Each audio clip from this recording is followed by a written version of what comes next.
Assalamualaikum warahmatullahi wabarakatuh. Salam sejahtera bagi kita semua. Salam ujar. Selamat berjumpa kembali dalam Umpah Mengajar. Semoga kalian tetap semangat dan sukses bagi kita semua. Saya Samsul Anwar dari Prodi Pendidikan Ekonomi akan menemani Anda sekalian dalam mempelajari materi pemikiran ekonomi aliran klasik. Materi ini akan disajikan beberapa menit ke depan, jadi jangan sampai terlewatkan.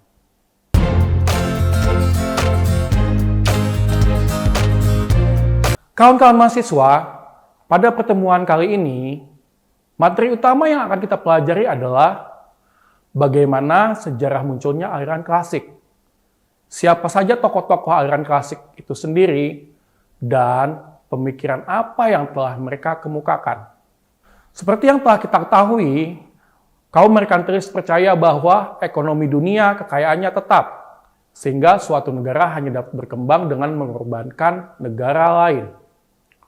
Konsekuensinya, mereka menciptakan monopoli yang disahkan oleh pemerintah di dalam negeri dan mendukung kebijakan kolonialisme, mengirimkan pasukan ke negara lain yang lebih miskin untuk mengeruk kekayaan dan komoditas berharga di dalamnya. Hal tersebut dibantah oleh aliran ekonomi klasik sebagai penganut aliran ekonomi modern, di mana sebuah karya monumental di Inggris pada tanggal 9 Maret 1776 diterbitkan. Sebuah karya besar sang profesor gila yang mengajar filsafat moral di Universitas Glasgow, yaitu Adam Smith. Dia menuliskan karyanya dengan judul An Inquiry into the Nature and Causes of the Wealth of Nation, atau biasa dikenal dengan The Wealth of the Nation, dengan tebal 1000 halaman yang menjadi karya intelektual terkenal di seluruh dunia. Bagaimana pemikiran Adam Smith, David Ricardo, dan tokoh-tokoh aliran klasik lainnya akan kita coba bahas di sini.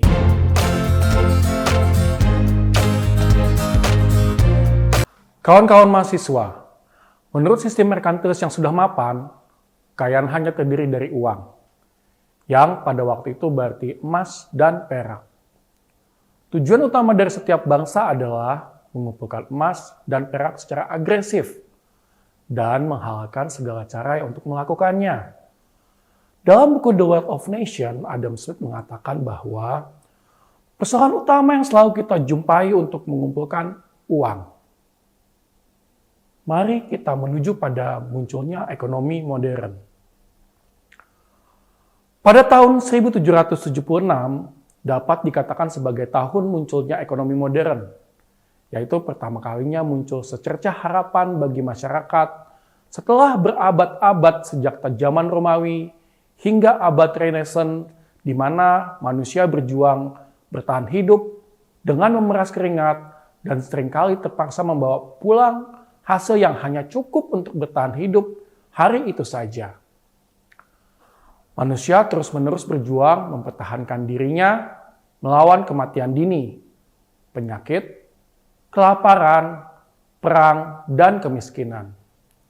Kecuali bagi para penguasa atau aristokrat yang bisa menjalani kehidupan penuh kemewahan. Lalu pada tahun 1776, tepatnya tanggal 9 Maret, munculnya ekonomi modern dengan terbitnya sebuah karya monumental maksud saya di Inggris.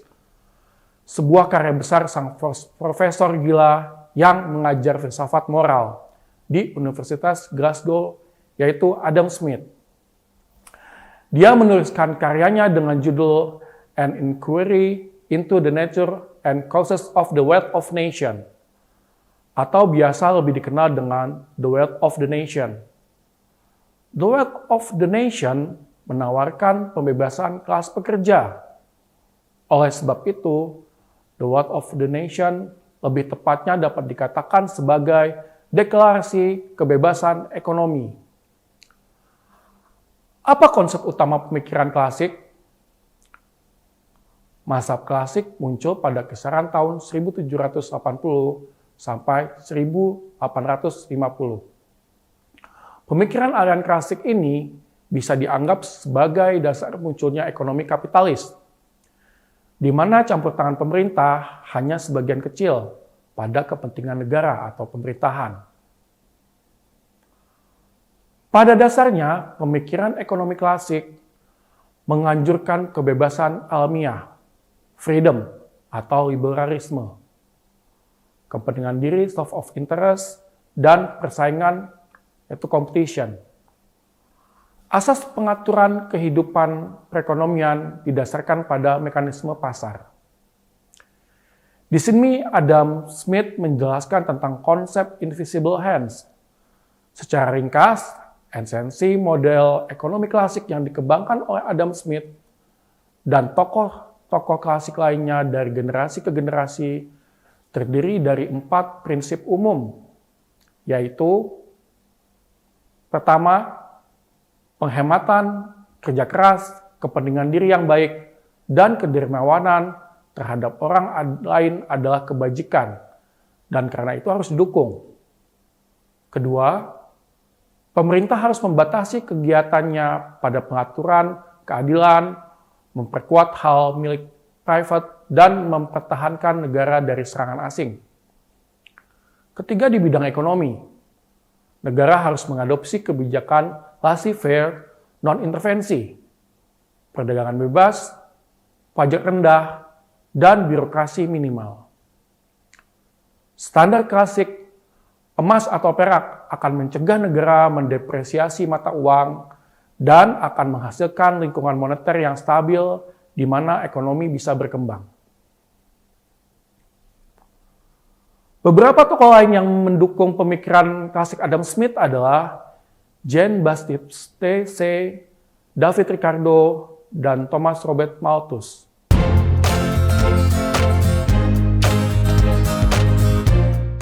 Kawan-kawan mahasiswa, selanjutnya akan kita bahas perkembangan pemikiran tokoh-tokoh ekonomi aliran klasik.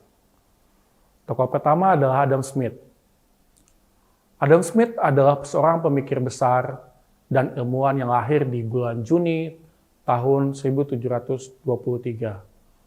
Pada usia 14 tahun, Adam Smith masuk ke Glasgow University, kemudian mendapatkan beasiswa ke Oxford.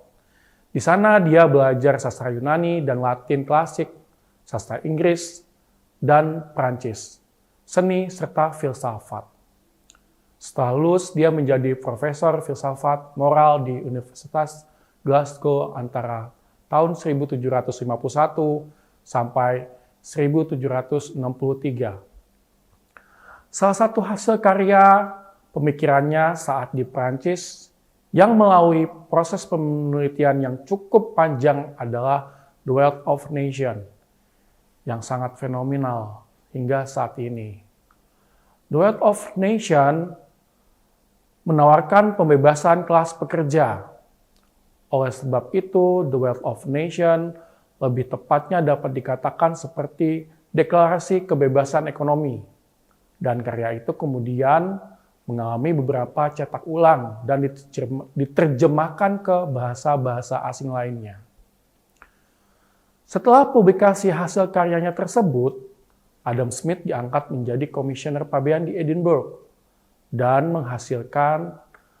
menghabiskan maksud saya waktu untuk merevisi buku-bukunya yang telah diterbitkan. Dia menjalani hidup sederhana meskipun dia memiliki pensiunan tetap. Dan selama bertahun-tahun dia mendermakan sebagian besar pendapatannya secara sembunyi-sembunyi. Dan dia tinggal di Edinburgh hingga sisa akhir hidupnya pada tahun 1790. Adam Smith mengembangkan ilmu ekonomi yang begitu kuat dengan terfokus pada konsep invisible hands, atau dikenal dengan tangan gaib, yang menurutnya bahwa menciptakan kemakmuran dan bagaimana faktor-faktor produksi akan menciptakan lebih banyak kesempatan bagi seluruh masyarakat untuk mengumpulkan kekayaan. Tokoh kedua yang akan kita bahas adalah Jean-Baptiste Say. Jean-Baptiste Say adalah tokoh ekonomi penting Prancis yang lahir di Lyon, Prancis pada tahun 1767.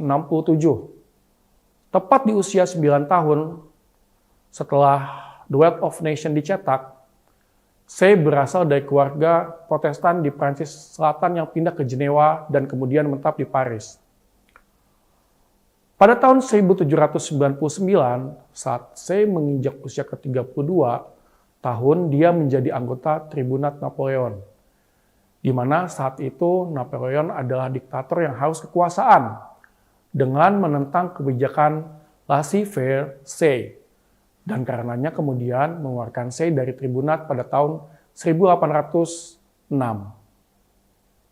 Setelah terbit karya Say yang berjudul Treatise on Political Economy or the Production, Distribution, and Consumption of Wealth, Napoleon bahkan melarang penyebaran buku tersebut.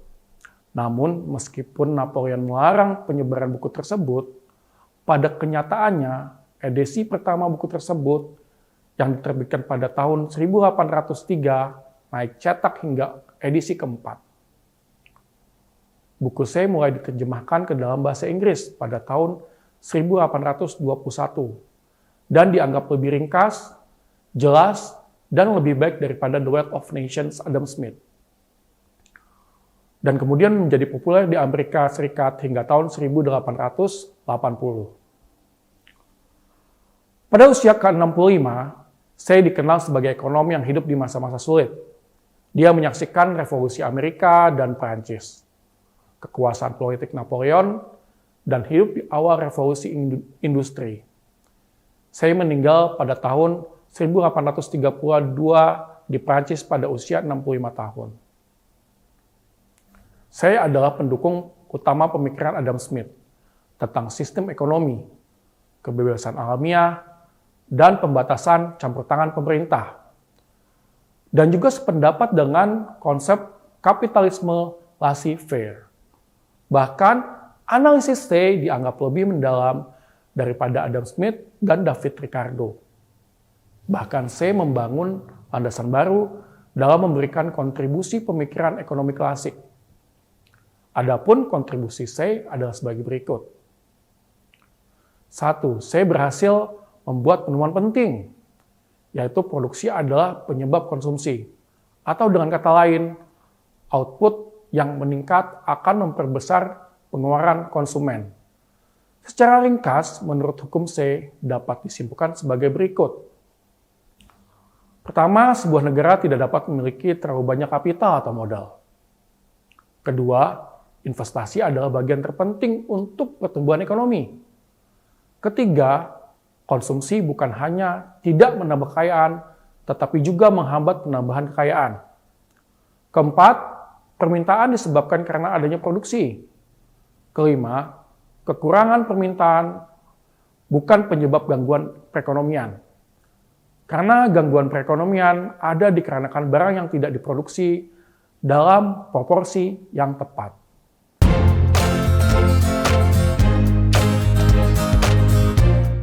Tokoh selanjutnya adalah David Ricardo. David Ricardo adalah anak ketiga dari keluarga Yahudi yang bernama Abraham Israel Ricardo, yang bekerja sebagai seorang pialang. Dia lahir di London pada tahun 1772, dan pada usia ke-21, David sempat diusir oleh ibunya dikarenakan menikah dengan seorang wanita pengikut Quaker. Namun di usia ke-42, David menjadi pengusaha sukses dan menjadi tuan tanah di desanya. David tertarik dengan ilmu ekonomi sejak tahun 1799. Ketika dia tinggal di Bath, saat dia mulai membaca The Wealth of Nations Adam Smith, sejak itu dia mempublikasikan buku karyanya pada tahun 1817 yang berjudul On the Principle of Political Economy and Taxation. Pada usia ke-51, tepat di tahun 1823, David meninggal secara mendadak dikarenakan infeksi telinga. Dia meninggalkan seorang istri dan 7 orang anak. Selanjutnya kita bahas tentang pemikiran David Ricardo mengenai ekonomi moneter. Saat periode 1809, Inggris mengalami inflasi yang cukup tinggi, sehingga David mencoba menawarkan solusi dengan menuliskan pemikiran ekonomi pertamanya, yang berjudul The High Price of Bullion. Dalam bukunya tersebut, dia mengatakan bahwa penyebab inflasi tersebut dikarenakan Bank of England yang menerbitkan uang kertas atau banknot secara berlebihan. David Ricardo sependapat dengan teori kuantitas uang seperti David Hume yang mengatakan bahwa tingkat harga dipengaruhi oleh perubahan jumlah uang yang beredar. Untuk menjaga stabilitas moneter suatu negara, David Ricardo berpendapat sistem moneter harus menggunakan standar nilai tukar emas. Artinya, uang yang beredar di suatu negara, baik dalam bentuk simpanan ataupun kredit, dapat dikonversikan dengan harga emas yang sudah ditetapkan. Hukum pendapatan yang menurun David Ricardo menuliskan bahwa pemikiran tentang kelangkaan tanah akan menurunkan pertumbuhan ekonomi. Saat ini model Ricardo lebih dikenal dengan istilah the law of diminishing returns, yaitu hukum pendapatan yang semakin menurun. Tokoh terakhir adalah tokoh Thomas Robert Malthus. Malthus lahir tanggal 13 Februari 1766 di Westcott, Britania Raya, dan meninggal 23 Desember 1834. Istri dari Thomas Robert Malthus yaitu Harriet Malthus. Orang tuanya adalah Daniel Malthus, dan mereka memiliki 3 orang anak, Henry Malthus, Lucy Malthus, dan Emily Malthus. Karya Malthus yang terkenal adalah Essay on the Principle of Population as it Affects the Future Improvement of Society. Malthus berpendapat bahwa harapan manusia yang tak terbatas untuk kebahagiaan sosial harus sia-sia, dikarenakan populasi akan selalu cenderung melampaui pertumbuhan produksi. Pertambahan penduduk akan terjadi jika dikendalikan dalam deret ukur, sedangkan sarana penghidupan, yakni makanan, akan meningkat hanya dalam deret hitung. Maka bisa dibayangkan bahwa akan terjadi kelangkaan makanan dikarenakan populasi yang tidak secara signifikan bertumbuh, mengikuti pertumbuhan makanan.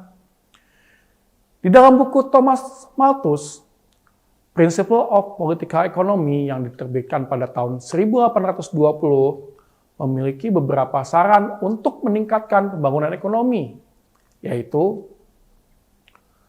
pertama, pertumbuhan berimbang perekonomian dibagi menjadi 2 sektor, pertanian dan industri.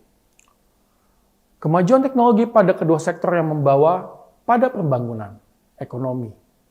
Yang kedua, meningkatkan permintaan efektif dengan cara pendistribusian kepemilikan tanah secara adil, memperluas perdagangan internal dan eksternal, peningkatan konsumsi yang tidak produktif, dan peningkatan kesempatan kerja melalui rencana pekerjaan umum. Yang ketiga adalah meningkatkan faktor non-ekonomi, seperti pendidikan, standar moral, kebiasaan bekerja keras, administrasi yang baik, dan juga hukum yang lebih efisien.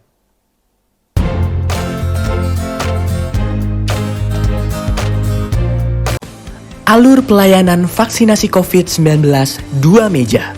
Sasaran datang sesuai jadwal, di ruang tunggu dilakukan pengecekan dan pengisian data. Di meja 1 dilakukan pemeriksaan fisik dan vaksinasi.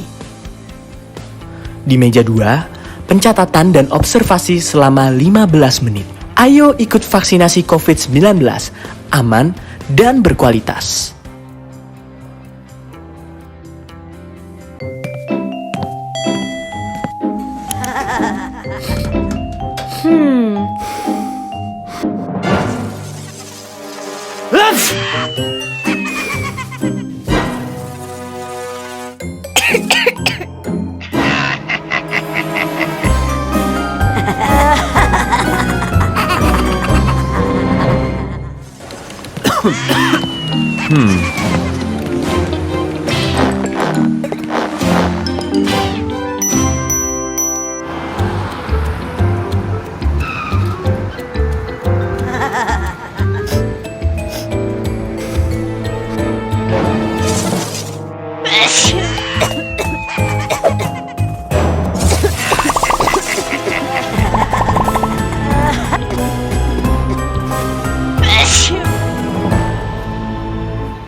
Kawan-kawan mahasiswa, pada pertemuan kali ini sudah disampaikan bagaimana sejarah munculnya aliran klasik, siapa saja tokoh-tokoh aliran ekonomi klasik itu sendiri, dan pemikiran apa yang telah mereka kemukakan untuk lebih memahami materi tersebut.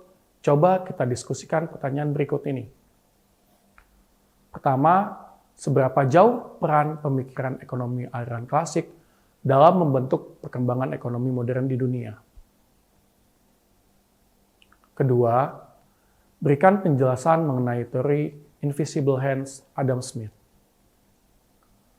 Ketiga, jelaskan hukum pasar Jean-Baptiste Say.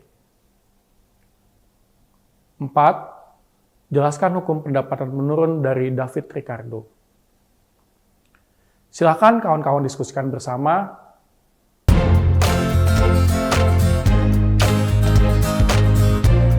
Ayo cegah penyakit kanker. Penyakit kanker adalah penyakit yang sangat ditakuti semua orang karena banyak menyebabkan kematian serta pembiayaannya yang mahal. Semua usia berpotensi terkena penyakit kanker. Penyakit ini dapat dicegah dengan mengubah perilaku atau gaya hidup seperti stop merokok, hindari terpapar asap dan residu rokok, hindari mengkonsumsi 4P, pengawet, perasa, pewarna, pemanis. Hindari terpapar bahan kimia dan polusi berbahaya. Rajinlah melakukan aktivitas fisik. Menerapkan perilaku hidup bersih dan sehat. Lakukan deteksi dini secara berkala. Karena Anda bertanggung jawab terhadap kesehatan diri Anda. Jangan tunda. Ayo hidup sehat untuk cegah penyakit kanker.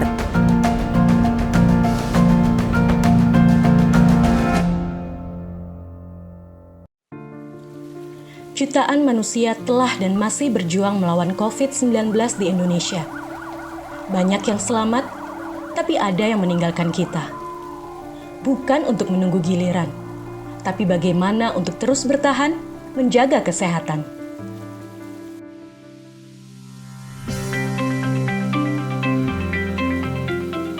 Ketika cuaca sedang tidak menentu, menjaga kebugaran dan imun tubuh itu nomor 1. Lihat Tora.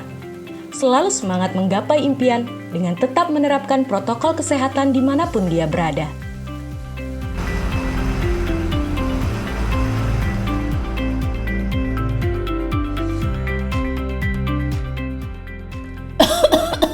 Inilah pentingnya untuk tetap waspada, dapat mencegah kita tertular virus COVID-19.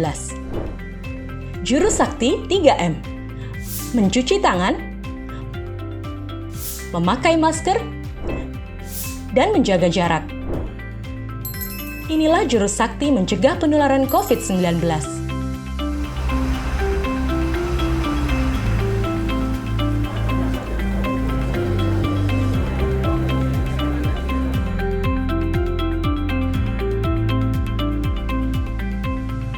Selalu lakukan 3M dimanapun kita berada, baik di area publik maupun di tempat kerja. Selain jurus sakti 3M, kita juga harus mendukung pemerintah dalam pelaksanaan 3T dan vaksinasi. 3T adalah testing, melakukan tes antibodi atau antigen atau PCR secara rutin. Telusur, penelusuran kontak dari orang yang terpapar COVID-19, tindak lanjut isolasi, menjalankan perawatan yang sesuai dengan anjuran pemerintah. Vaksinasi merupakan satu upaya untuk membentuk kekebalan komunitas terhadap virus COVID-19. Masyarakat Indonesia akan divaksinasi secara bertahap sesuai dengan ketentuan pemerintah. Mari kita dukung vaksinasi COVID-19 di Indonesia. Ingat ya, jurus sakti 3M. Mencuci tangan, memakai masker, dan menjaga jarak. 3T, testing, telusur, dan tindak lanjut isolasi.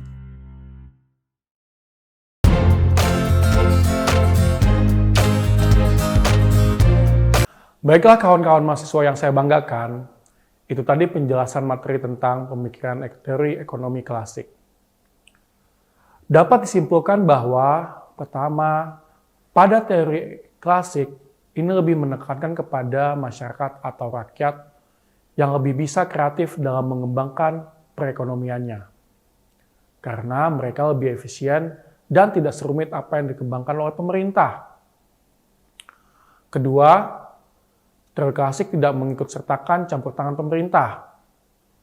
Pemikiran Smith, setiap manusia memiliki dorongan alami dari dalam diri mereka sendiri untuk mendapatkan kehidupan yang lebih baik karena pada dasarnya mereka memiliki sifat tidak pernah puas atas apa yang mereka capai. Analisa yang dikemukakan Adam Smith dan David Ricardo terhadap teori pertumbuhan ekonomi klasik tentu mempunyai kelebihan dan kelemahan. Kelebihan teori ini adalah mampu mengatur pasar, distribusi, dan produksi secara efisien. Tidak ada masalah pengangguran, serta tidak ada overproduksi.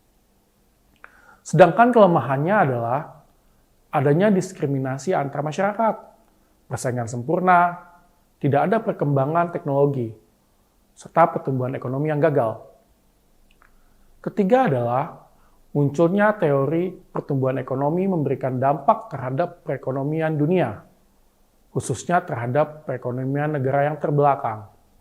Para petani, pedagang, dan produsen menurut Adam Smith dapat menolong mengembangkan perekonomian dengan meningkatkan produktivitas dalam bidang masing-masing. Karena negara terbelakang tidak ada perekonomian pasar bebas. Dampak yang diberikan teori ini terhadap pertumbuhan ekonomi memberikan prospek peningkatan pertumbuhan ekonomi. Prospek teori ekonomi klasik merupakan salah satu upaya dan tujuan yang akan dilakukan oleh teori ekonomi ini. Produksi yang meningkat, maka akan mendapatkan pendapatan. Dalam hal ini dapat mengurangi pengangguran serta overproduksi. Tidak akan muncul, serta kesempatan masyarakat akan tercapai. Demikian tadi kesimpulan yang dapat saya berikan. Terima kasih atas perhatiannya. Semoga memberi manfaat untuk kita semua. Saya Samsul Anwar, izin undur diri. Semoga kita dapat bertemu di lain kesempatan. Akhirul kalam. Wassalamualaikum warahmatullahi wabarakatuh. Salam ujar.